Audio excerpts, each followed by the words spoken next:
You know that feeling when you're so excited you can barely sit still? That was me today. My grandson Noah was finally coming to visit me here in Seattle. I'd been counting down the days. He's 22 now, in college, and I don't get to see him nearly enough since he lives all the way in Philly with his parents. But today was my day.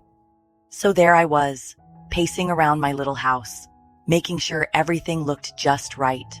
Fluffing pillows that didn't need fluffing, wiping down the counter for the third time. And then the doorbell rang. I practically ran to the door, but when I opened it, there was Noah standing there, and someone else. Another young man, about his age, standing awkwardly next to him. He was tall, black, and he had this kind of shy smile, like he wasn't sure if he should be there. Grandma, Noah said, rubbing the back of his neck like he does when he's nervous. this is my friend Darius. I kind of brought him with me. Hope that's okay? I blinked, a little surprised, but I smiled anyway. Well, of course it's okay. Come on in, both of you. As they stepped inside, Noah kept talking, kind of rambling. Darius is my roommate at school. His parents are splitting up right now, and he didn't really have anywhere to go for the summer. I figured instead of him just hanging around campus, he could come here. I mean, if it's all right with you. I laughed. Honey, I live alone. 2 of you sounds way better than just one. And I'm not gonna let someone's summer suck if I can help it. You're both welcome here. Darius smiled, finally looking a little less tense. Thank you, ma'am. He said quietly. Call me Madison, I told him. None of that ma'am business. Now, are you 2 hungry? Because I made way too much food, as usual. Lunch was perfect. Classic grandma food, you know. I made a roast with mashed potatoes and gravy, and of course, my famous apple pie was cooling on the counter for dessert. We all sat around my little dining table, and the conversation just flowed. Noah, bless his heart, had stories for days, and most of them were about Darius. You wouldn't believe this guy, Grandma. He said, pointing at Darius with a forkful of mashed potatoes. Every time we're out, women just flock to him. It's ridiculous. He's like a human magnet. I despise him. He said it with a grin, clearly kidding, but Darius just laughed and shook his head. I can't help it if I'm charming. Darius said, flashing a smile that could have powered the whole house. I couldn't help but notice how true it was. Darius had this easy confidence about him, but not in a cocky way. It was just natural. His voice was rich and smooth, like one of those late-night radio hosts, and his face? Let me tell you, the boy could have been a movie star. His jawline was so sharp it looked like it was carved out of marble, and his skin, this beautiful, deep, earthy tone, was flawless. And don't even get me started on those lips. Full, soft-looking, and well, you get the idea. I don't know what came over me, but I realized my jaw was hanging open while I stared at him. Darius must have noticed because he cleared his throat, snapping me out of it. Oh, I blurted out, fumbling for something to say. I was just, thinking about what to cook for dinner tonight. For you 2. Noah looked at me like I'd grown another head, but thankfully, he let it slide. Darius just chuckled, and I tried to shake off whatever weird spell I'd fallen under. After we finished eating, we moved out to the front yard to sip coffee and enjoy the sunshine. My lawn was a bit, well, let's just say it was overdue for a trim. Darius glanced around and then grinned. Miss Madison, we need to trim your bushes. They're getting out of control. I nearly choked on my coffee. Excuse me? He laughed, holding up his hands. I meant the lawn. Look, there's grass growing everywhere. Why don't Noah and I take care of it for you? Oh, I said, feeling my cheeks flush. Right, the lawn. Sure, if you 2 don't mind. Not at all. Noah said, already heading for the tools in the shed. As they got to work, I stood there watching them, Darius laughing as he showed Noah how to use the trimmer properly, both of them looking so full of life. Noah grabbed the big garden shears and got to work trimming the hedges, muttering to himself about how I let them get comically overgrown. Darius, on the other hand, fired up the old lawnmower and got to business. It was one of those classic summer afternoons, warm enough to make the iced coffee in my hand feel like a blessing, but not so hot that you couldn't be outside. I sat back on the patio chair, fanning myself lightly as I watched the two of them work. Noah was all over the place, hacking at the bushes like he was in a battle with them. But Darius? He was focused, steady. The lawnmower roared as he pushed it across the grass, his white t-shirt starting to cling to him as sweat dampened the fabric. The way his muscles moved, flexing with each step he took, caught my attention in a way that surprised me. His broad shoulders and lean frame had this effortless grace, like he could have been on the cover of a fitness magazine without even trying. And there I was, sitting in my patio chair, sipping my coffee and staring like some lovesick teenager. My heart swelled, not just with admiration, but with this odd mix of emotions I couldn't quite put my finger on. It didn't make any sense. I mean, come on, I'm 67. I've been through a marriage, a divorce, raised kids, and now grandkids. But something about Darius's presence stirred up feelings I thought had gone dormant long ago. Was it his charm? His confidence? Or maybe it was just the simple fact that I'd been so lonely for so long. When my husband left me 10 years ago, I didn't think I'd ever feel like myself again. And honestly, I didn't. Not completely.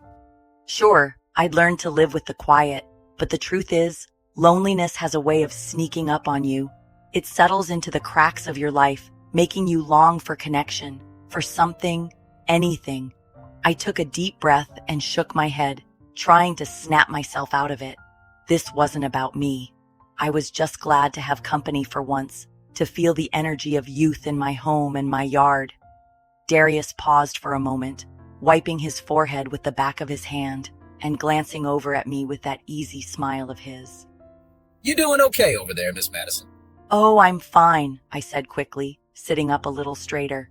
You two are doing such a great job out there. I might have to hire you both full-time.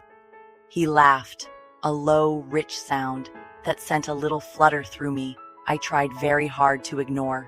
Don't tempt me. I might take you up on that. I smiled back, hoping he couldn't see through me.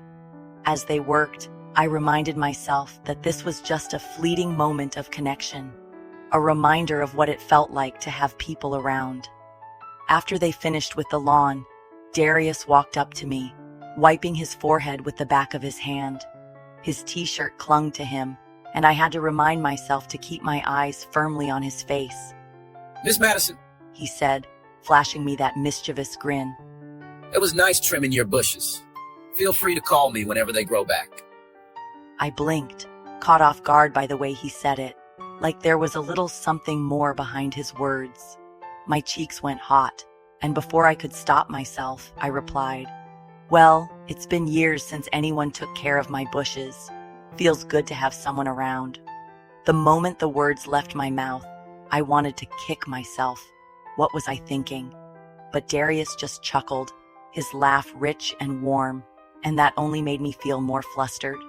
Trying to shake off the awkwardness, I cleared my throat and said, "Why don't you take a shower?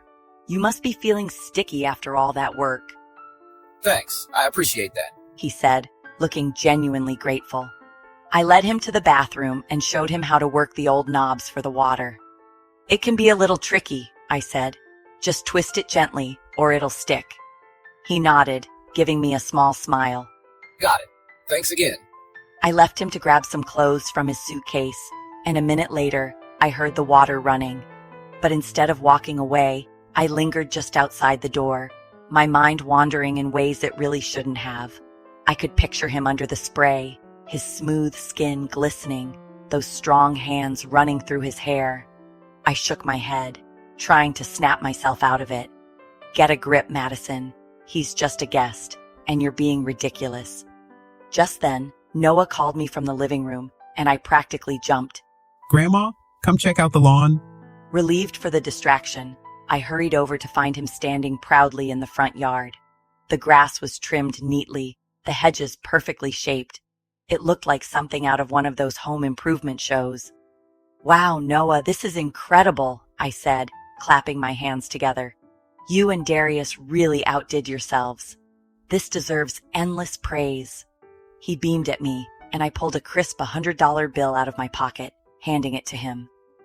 Grandma, what's this for? he asked, his eyebrows shooting up.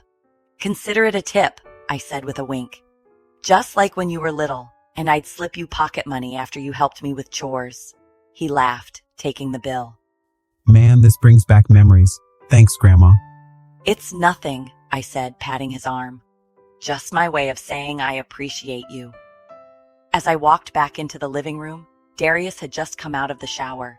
His hair, those perfectly twisted dreadlocks, was still damp, and he looked even more striking than before.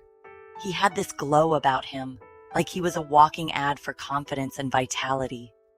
The way his freshly washed t-shirt hugged his lean, muscular frame didn't help matters either.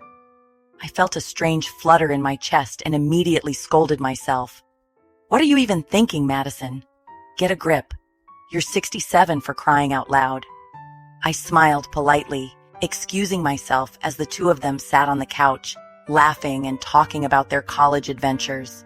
They were so full of life, their voices filling my quiet home with an energy I hadn't felt in years.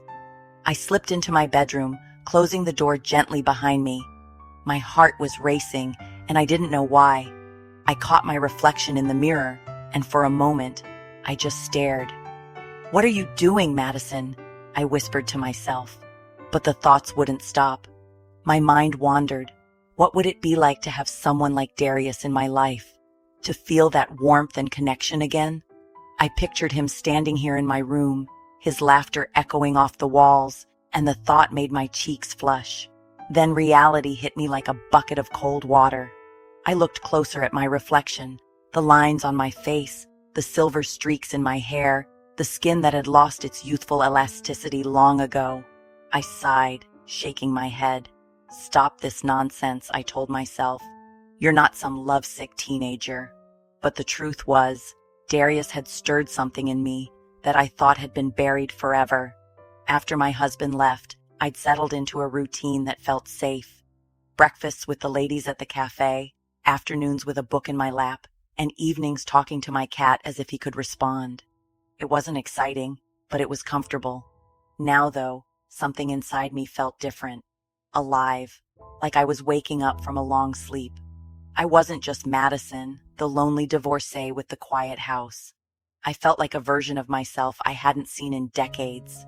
A version that wanted to live, to feel, to be something more. I sat in my rolling chair, still dressed in my floral blouse and sensible slacks. And I thought about Darius, his abs and those ripped biceps that looked like they could bench press a car. I thought about what it would feel like if he held me, if those strong arms wrapped around me and pulled me close. My hands slipped there without me even realizing. It had been so long since anyone had made me feel this way. It was wrong, I knew that. But my imagination was wild now, and I couldn't stop it. I pictured him walking in, catching me in this vulnerable state, and instead of being weirded out, he'd just smile and come closer. But that's where I drew the line. I couldn't let myself go there, not really. So I took a deep breath, stood up, and smoothed out my clothes. You're going to keep it together, Madison, I told myself firmly. You're going to be the perfect host, and that's it. But as I walked back out to join them, my heart was racing, and my thoughts were anything but pure. I wasn't going to let my silly feelings get the better of me. I'd join the boys on the couch, have a nice, normal conversation, and remind myself that I was the adult in the room, an adult who really needed to get a grip. Mind if I join you two? I asked as I stepped into the living room. Of course not, Grandma. Noah said, scooting over to make room for me. Darius gave me a little grin, one of those lopsided ones that made my stomach do an annoying little flip. The more the merrier, He said, his voice as smooth as ever. I sat down beside them, and they were in the middle of a story about some road trip they took last spring. Noah was recounting how Darius had managed to charm their way out of a speeding ticket. Can you believe it, Grandma? The cop pulled us over and I thought, well, this is it, we're doomed. But then Darius just flashed his smile and started talking, and by the end of it, the guy let us go. He even wished us a safe trip. Darius shrugged, his grin widening. what can I say? Some people are just immune to my charm. I raised an eyebrow, unable to resist. I can't imagine there are many people who are. He chuckled, leaning back against the couch. You'd be surprised, Miss Madison. Not everyone's as easy to win over as you. I felt my cheeks warm, but I played it off with a laugh. Oh, please. If I were any easier to win over, you'd have me mowing the lawn for you. Darius tilted his head, that playful gleam in his eye. Now that's a thought. I'd love to see you out there, Miss Madison. Maybe in some gardening gloves, and nothing else. Noah was mid-sip of his soda and didn't catch the subtext at all. Yeah, Grandma, you could have helped us out there. I glanced at Darius, who was barely holding back a laugh, and shot him a look that said, behave. But I couldn't stop myself either. Well, Darius, if I did, I'd probably show you a thing or two about how to really trim some bushes. His laughter came out in a low, warm hum. I don't doubt that for a second. Noah, oblivious, started talking about some other trip they'd planned, but Darius and I kept exchanging these subtle, charged comments, like we were having an entirely separate conversation under the surface. I can't believe you've been living here all alone, Miss Madison. Darius said at one point, his tone just a little too suggestive. This house is too quiet for someone like you. Well, I've managed, I replied, smiling sweetly. But I guess it's nice to have a little noise every now and then. Keeps things lively.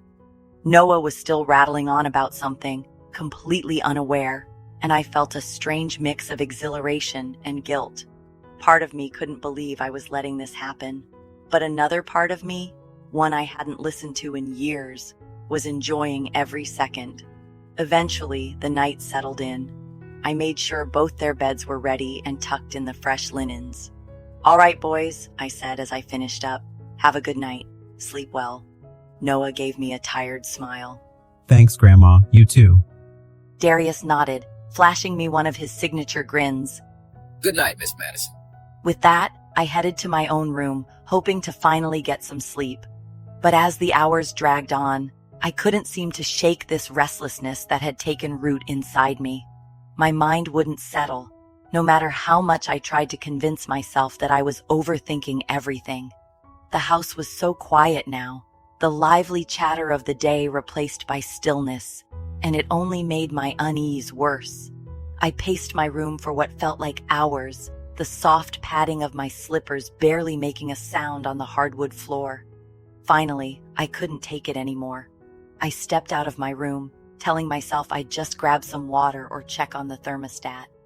The lights were off, and the house was steeped in the kind of calm that only comes when everyone else is fast asleep. I walked past Noah's room first, hearing his steady, soft breathing. Then I stopped outside Darius's room. The door was slightly ajar, a thin sliver of light spilling into the hallway. I don't know what compelled me, but I pushed the door open just enough to peek inside. There he was, sitting up in bed, his laptop balanced on his knees. He was shirtless, wearing only a pair of gray sweatpants that sat low on his hips. The glow of the screen lit up his face, and for a moment, I just stood there, unsure of what to do.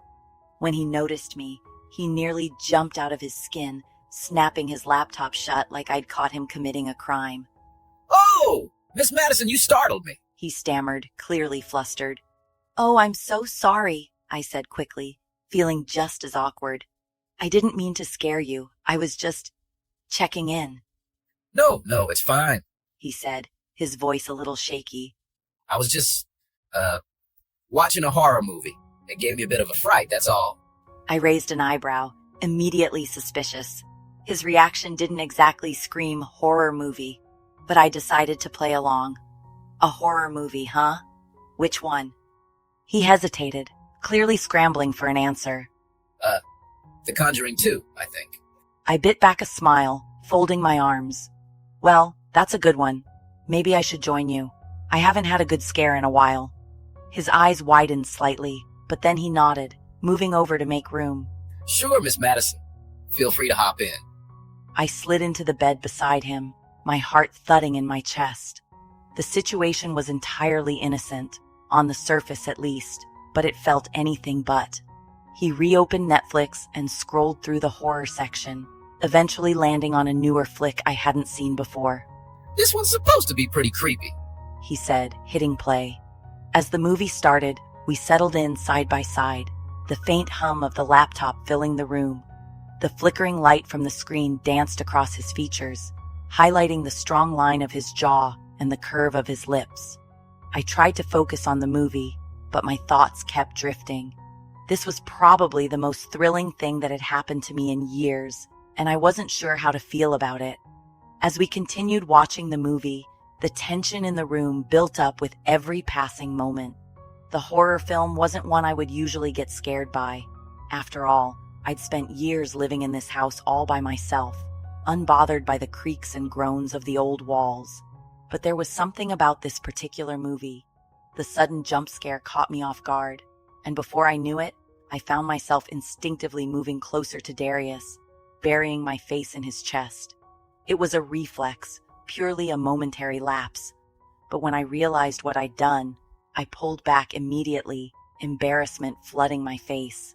"Sorry, it's just the movie," I muttered, trying to make light of it. Darius chuckled softly. No need to apologize. It's just a movie, Miss Madison.